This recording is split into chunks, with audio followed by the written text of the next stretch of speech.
ada pertanyaan Buya dari salah satu sahabat pejuang cinta.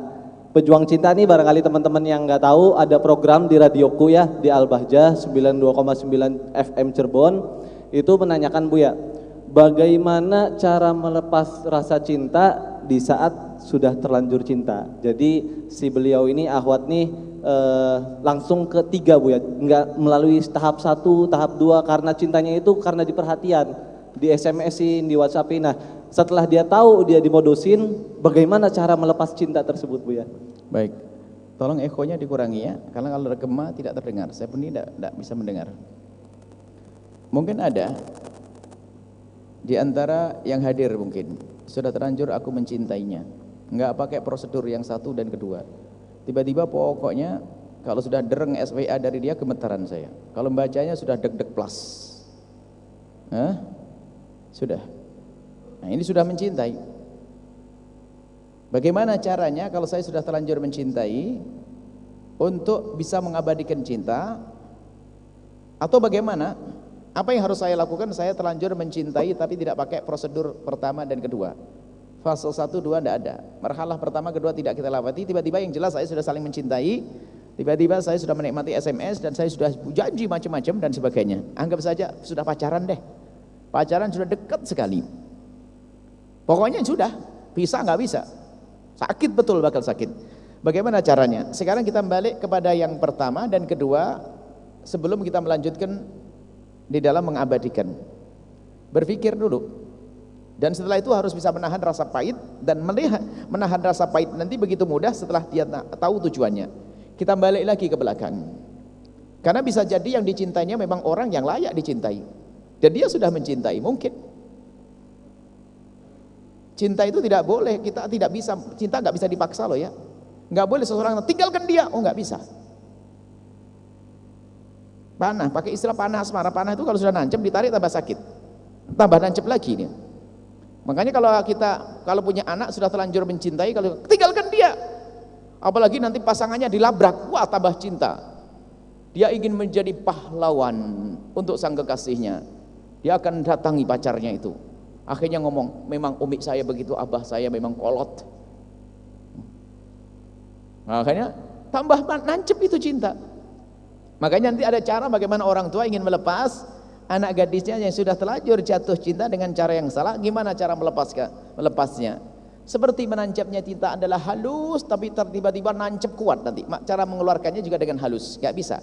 Kalau dengan kasar tidak akan bisa keluar, malah akan meninggalkan bekas yang sangat dalam. Ada dendam dan benci, sehingga anak mungkin bisa patuh kepada orang tua, tapi bukan dalam irama kelegaan, maka nanti ada dendam. Kalau ada apa-apa disalahkan orang tua. Makanya papa, kenapa masa nikah saya dengan dia? Tuh kan, nggak enak kan, nggak bahagia. Coba dengan pacar saya dulu. Ini.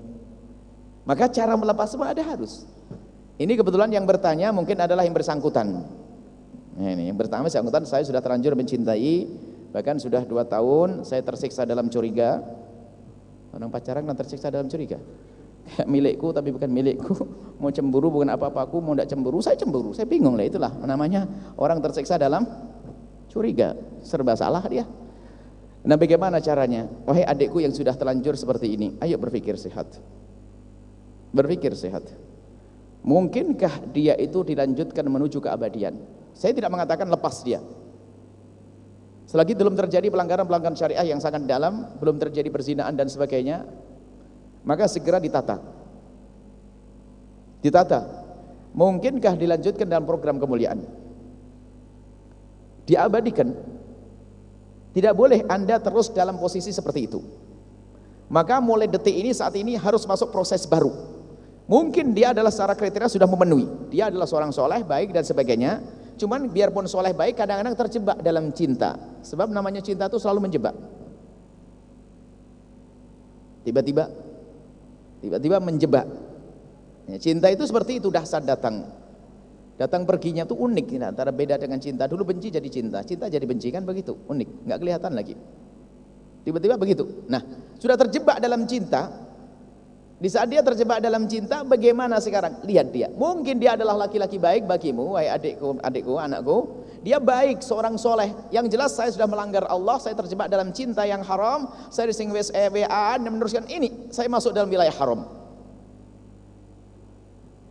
Anda harus mulai hari ini berhenti. Stop itu semuanya. Jangan Anda mau dibohongi oleh dia. Untuk menguji dia serius tidak dengan Anda. Melangkahlah kepada yang keempat, tapi dengan catatan dia masuk kriteria.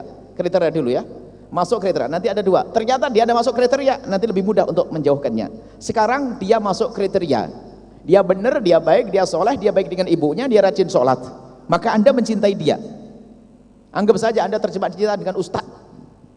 Tidak semua ustaz lembut loh ya, hati-hati. Ustaz serem Anda loh ya.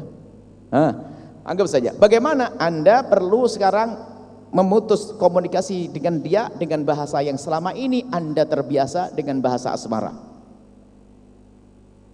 Baru sekarang Anda putuskan, mulai hari ini, detik ini saya baru dengar tausiah semacam ini. Kita akan berpikir singkat. Dalam sebulan ini yuk kita mendiskusikan tentang bagaimana mengabadikan cinta. Maksudmu apa? Syaratnya memang dia baik. Ayo kita melangkah kepada pernikahan, selesai. Nah, ini cara. Kalau ternyata laki-laki itu atau perempuan itu mengatakan masih gini, apa artinya kita dengan gini? Kita akan dimurkai oleh Allah. Dan awas kalau dia tidak segera menjawab, karena pernikahan kan mengabadikan cinta. Kalau dia tidak segera menyambut seruanmu dalam mengabadikan cinta, jangan-jangan dia adalah dusta dengan cintanya. Mungkin dia SMS-nya itu, WA-nya itu adalah sebelumnya 4 nomor yang dikirim. Anda bagian yang salah satu. Hati-hati. Anda tidak tahu. Kan begitu. Karena menuju kepada kemuliaan kok malah tidak mau membuka diskusi. Tidak, saya belum siap. Kalau memang belum siap ditanya, apa alasanmu? Saya belum punya kerjaan. Enggak penting, kita cari bersama-sama. Sampai Anda mengalah, merendah seperti itu, kalau tidak mau, ketahuilah sebetulnya dia tidak ingin mengabadikan cinta. Sebetulnya dia hanya cinta sesaat. Jangan Anda mau dibohongi. Disitulah pikiran cerdas. Anda menuju, kalau sekarang bang, ya akhi, selama ini kita telah melanggar pada Allah. Yuk sekarang kita tutup, kita harus istighfar, minta ampun kepada Allah yang banyak. Sekarang kita mendiskusikan obrolan cinta kita adalah menuju kepada cinta yang halal bagaimana. Maksudnya apa? Kita menuju pernikahan dan sebagainya. Kalau dia menyambut selesai. Tapi kalau tidak, Anda harus paham dan cerdas penundaan itu. Kalau ternyata kendalanya pun Anda selesaikan belum mau, sebetulnya dia tidak mencintai. Alasannya ekonomi. Anda sebagai seorang perempuan mengatakan, aku tidak mementingkan itu. Kan rezeki bisa dicari bareng-bareng. Alasannya belum kuliah. Saya jamin insya Allah saya akan dukung dalam kuliah. Saya tidak akan repoti kamu dalam kuliah. Apalagi alasannya? Alasannya aku masih punya adik belum selesai sekolah. Nanti kita bantu bareng-bareng. Lah kok masih nggak mau? Bohong. Dia hanya pengen ya suka-suka saja. Itu pun waktu WA kepada Anda dengan sambil tidur, nggak sadar ya. Bukan karena dia rindu dan cinta. Awas, hati-hati. Nah ini, kalau ini, maka di saat diajak menuju mengabadikan ini sudah kebaca orang itu serius atau tidak. Serius atau tidak. Nah ini bagi yang memang orang tersebut masuk kriteria Anda. Tapi yang tidak masuk kriteria, sudah terlanjur cinta, memang betul gula Jawa rasa coklat. Dulu ada pepatah Jawa Timur, lebih serem lagi itu, bukan gula Jawa, kucing rasa coklat. Nah itu parah lagi itu. Sudah Anda ngerti itu, repot kalau begitu. Dia nggak benar dan sebagainya. Nah maka yang perlu ditajamkan adalah masa depanmu dihubungkan dengan negatifnya dia. Dia bukan orang ahli sholat, gimana bisa menghantarkan ke surga? Dia bukan orang yang baik dengan bapak ibunya, bagaimana bisa mengajariku untuk berbakti nanti sampai kepada ridho Allah? Terus Anda matangkan itu. Hubungkan sifat dia yang tidak baik kepada kesinambungan cinta itu. Dia tidak sholat, dia punya perilaku nggak benar. Sampai uniknya, kalau sudah cinta, ada seorang perempuan, seorang anak gadis, itu tidak tahu cintanya cinta apa. Sampai suatu ketika ribut di warung bakso, dilempar mangkok mukanya, merah begini. Itu katanya apa? Di saat diadili, maksudnya ibunya, bapak ibunya mau ngelerai dia, dia mengatakan, yang salah saya kok ma. Sudah dilempar mangkok, masya Allah, baik benar itu perempuan. Yang salah saya kok ma. Laki-laki baik itu, biarpun perempuan itu layak dipukul, tidak akan memukul. Laki-laki baik, hei anak perempuanku, biarpun engkau layak dilempar mangkok, tidak akan lempar mangkok kepadamu. Jangan menjadi perempuan yang layak dilempar mangkok ya, hati-hati. Jadilah perempuan yang baik. Nah, ini ada model seperti itu. Dan banyak orang mencintai betul-betul gila, buta. Gak pakai kriteria. Nah, sekarang gunakan akalmu demi kesinambungan ini. Kalau memang dia ternyata, ini yang kedua, gak masuk kriteria, maka ketahuilah tidak mungkin kita itu bisa meninggalkan begitu saja, kecuali Anda sekarang berpikir positif. Gak mungkin langsung Anda tinggalkan, karena apa? Anda punya nurani hati yang gak bisa dilepas begitu saja. Maka sekarang Anda berpikir untuk berpindah ke lain hati selain dia. Anda berpikir tentang laki-laki soleh, dan Anda bayangkan tentang laki-laki soleh yang baik dan sebagainya, dan pastikan Anda melangkah ke sana. Anda cari orang yang soleh, yang baik, yang benar, biarpun Anda mencintai dia, terserah apa kata orang, khianat, Anda paksakan anak Anda berpikir masa depan. Aduh berat, tidak apa-apa. Nanti pada akhirnya, kalau mungkin Anda diskusi dengan seorang ustadz, orang tua, sahabat, tolong Anda tidak laki-laki yang baik. Anda harus berani berkata seperti itu. Biarpun Anda sudah punya cinta, tapi orang itu nggak layak untuk dilanjutkan. Kalau tidak layak dilanjutkan, jangan dipaksain, Anda akan terjerumus. Cuman biasanya kalau sudah orang terlanjur jatuh cinta itu repot. Suatu ketika saya nasihati anak gadis, ibunya datang kepada kami dan anaknya saya nasihati. Memang laki-laki itu nggak pantas jadi pasangannya dia. Dia pacaran sampai orang tuanya pengen menjauhkan dia dari pasangannya, nggak bisa. Didatangkan kepada kami untuk dinasihati. Saya nasihati setengah jam. Saya nasihati lebih. Saya ajak bicara tentang suami yang ideal tuh begini, menyayangi ini. Lalu saya tanya, jujur nak ya, nanti saya bantu apapun yang terjadi. Dengan kamu, dengan dia saya bantu. Cuman kamu harus jujur dengan saya. Apakah laki-laki itu seperti yang Buya ceritakan suami ideal itu? Apakah laki-laki itu layak untuk menjadi suami idealmu? Spontan dia geleng. Wah, ibunya senangnya luar biasa, langsung dipeluk itu anak. Setelah ibunya selesai meluk, tiba-tiba ngomong kepada kami, Buya, tapi kan setiap orang bisa berubah kan? Masya Allah, Nasya Allah.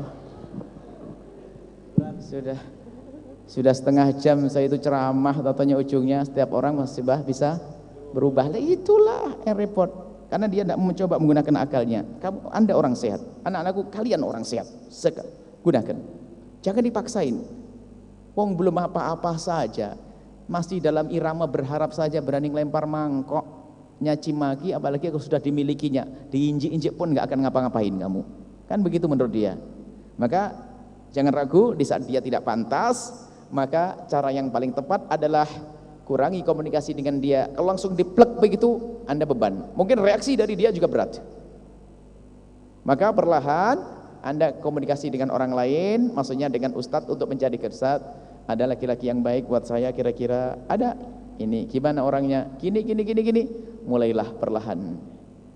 Sebab hatimu tidak mungkin kosong dari cinta, harus ada yang dicintai. Maka cinta itu dialihkan. Maka dari itu para orang tua yang menemukan anak gadisnya itu setelah terlanjur mencintai seseorang, tidak bisa langsung kita pangkas, tinggalkan dia, oh tidak. Agar tapi mungkin kita dekatkan dengan sifat-sifat orang soleh, bukan kita suruh dia pacaran lagi, tidak. Setiap saat kita ajak diskusi, dan bukan dalam bahasa emosi. Kadang orang tua pun juga terlalu bersemangat, jangan tinggalkan dia, pilih ini yang baik. Oh nggak bisa begitu. Akan tapi begini mungkin misalnya, suatu ketika kita lagi ngobrol dengan anak perempuan kita yang semoga anak kita dijaga oleh Allah deh. Ini sebuah contoh, anaknya sudah terlanjur pacaran, susah dijauhkan dari dia. Maka mungkin suatu ketika ada laki-laki yang kita rindukan untuk menjadi menantu kita. Mungkin anak kita ajak bicara aja begini, suatu ketika laki-laki lewat. Kenal lah kamu dengan dia? Siapa ma? Anaknya Pak Haji siapa itu? Kita aja selesaiin. Dia kuliah di mana? Enggak tahu dia. Nah, satu pertama. Kemudian kedua Pak, disetting dia. Kita sering menceritakan dia dengan tanpa disadari. Masya Allah, anak itu baik banget. Bahkan mungkin kita ngomong dengan istri, anak itu di samping kita, tanpa sengaja. Pak, itu anak laki-laki baik banget tuh. Masya Allah. Sama ibunya, dia denger, ngerekam dia. Ngomong apa mama tadi? Tapi kalau dengan sengaja kita mendengarkan, saya mau dicabut dari cinta saya ya, nggak mau. Dia akan ngomong gitu. Jadi halus. Mungkin seorang bapak soalnya ngomongin. Jadi di saat dia datang sambut, Masya Allah, gini. Tapi jangan dibahas tentang urusan cintanya anak gadis kita itu. Nanti dia akan tersinggung, siap. Hanya pikir ulang. Ketahuilah, mama akan setuju aja nanti. Yang penting kamu pikir ulang. Tapi sisi lain, coba pikirannya sudah mulai dipengaruhi dengan pikiran yang positif. Sering diajak ngobrol, kita ngobrol, dia datang kemudian, atau kita datang ke rumahnya tiba-tiba, mana si Ahmad itu? Insya Allah ngomong sama bapak ibunya, Masya Allah anak soleh, Insya Allah semoga nanti dapat istri yang solehah dan sebagainya. Tanpa diarahkan ke anak kita, enggak. Tapi sang anak ini karena sering mendengar, itu secara otomatis nanti. Apalagi nanti sifat jelek calon pacarnya ini, jangan disebut-sebut juga, akan ditunjukkan kelebihan yang lawan daripada sifat jeleknya. Misalnya pacarnya kita ketahui aibnya adalah suka marah dan sebagainya. Masya Allah dia anaknya penyabar ya. Anak ibu ini penyabar banget, sama ibunya sabar, telaten, enaknya, Masya Allah. Ini ibu yang bahagia nanti punya anak ini. Dia diam-diam akan merekam ungkapan-ungkapan seperti itu. Maka kepada para orang tua yang sudah telanjur menemukan anaknya jatuh cinta, jangan dipaksa. Maka kalau dipaksa malah berontak.